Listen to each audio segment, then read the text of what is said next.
India में आजकल language को लेके बहुत सारे प्रॉब्लम्स हो रहे हैं। तो एक इंसिडेंट मैं शेयर करता हूँ मैं सबके साथ में। मैं अभी रिसेंटली कोलकाता गया था। तो वहाँ पे एक जूते के शॉप में मैं गया। तो वहाँ पे मैं कुछ ले रहा था वहाँ पे शॉप में, जैसे कि कुछ भी ऐसा जूते से रिलेटेड एक्सेसरीज मैं देख रहा था।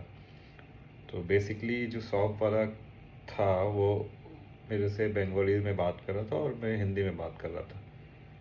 तो मैं जो भी पूछ रहा था वो बंगाली में जवाब दे रहा था, जो और मैं जो मुझे जो बोलना था मैं हिंदी में बोल रहा था। तो कोई ऐसा आपस में कुछ प्रॉब्लम नहीं था बातचीत करने में, क्योंकि बंगालीज मेरे को समझ में तो आती है।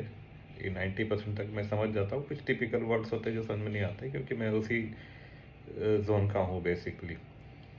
मेरा पॉइंट ऑफ व्यू ये है इस पे कि ये इतना बड़ा इशू है नहीं एक्चुअली में इंडिया में लैंग्वेज को लेके, क्योंकि बहुत सारे अभी इश्यूज हम देख रहे हैं आए दिन कि आप स्टेट स्टेट में हो तो ये लैंग्वेज आपको बोलना पड़ेगा ऐसा।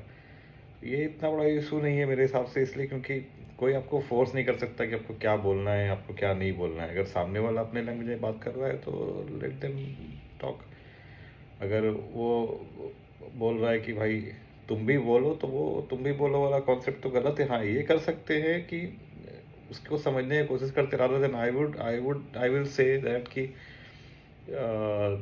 आप इस लैंग्वेज में नहीं उस लैंग्वेज में बात करो। मेरे हिसाब से दोनों के पास इक्वल राइट्स है, उसके पास अपने राइट्स हैं बात करने के, मेरे पास अपने राइट्स है। हम दोनों के लिए बेस्ट यही है कि हम दोनों अपने अपने हिसाब से इस चीज़ को अंडरस्टैंड करें कि ठीक है, मैं तुम्हारे लैंग्वेज में समझने की कोशिश करूँ, तुम मेरे लैंग्वेज समझने की कोशिश करो। इससे कम से कम किसी तरह के डिस्प्यूट तो नहीं हो सकेगा ना आपस में। डिस्प्यूट इसलिए होता है क्योंकि मैं बोलता हूँ भाई कि आप फोर्सफुल्ली यही लैंग्वेज में बात करो, या वो मुझे बोलेगा कि आप नहीं ये लैंग्वेज में ही बोलो, मुझे समझ में नहीं आ रहा। तो फिर ऐसे तो बात नहीं बनेगी।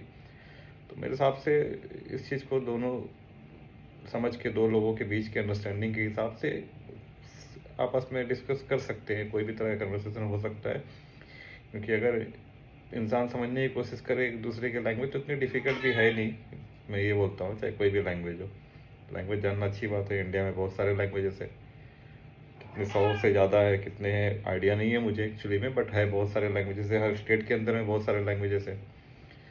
सब अपने अपने हिसाब से अपना लैंग्वेज को बोलते हैं, लेकिन इसका मतलब ये नहीं है कि वो किसी पे ज़बरदस्ती थोपा जाए कि ये तुम्हें आना चाहिए। हाँ, समझने के लिए थोड़ा ज़रूरी है कि आप अपनी अंडरस्टैंडिंग बढ़ाए दोनों के लिए।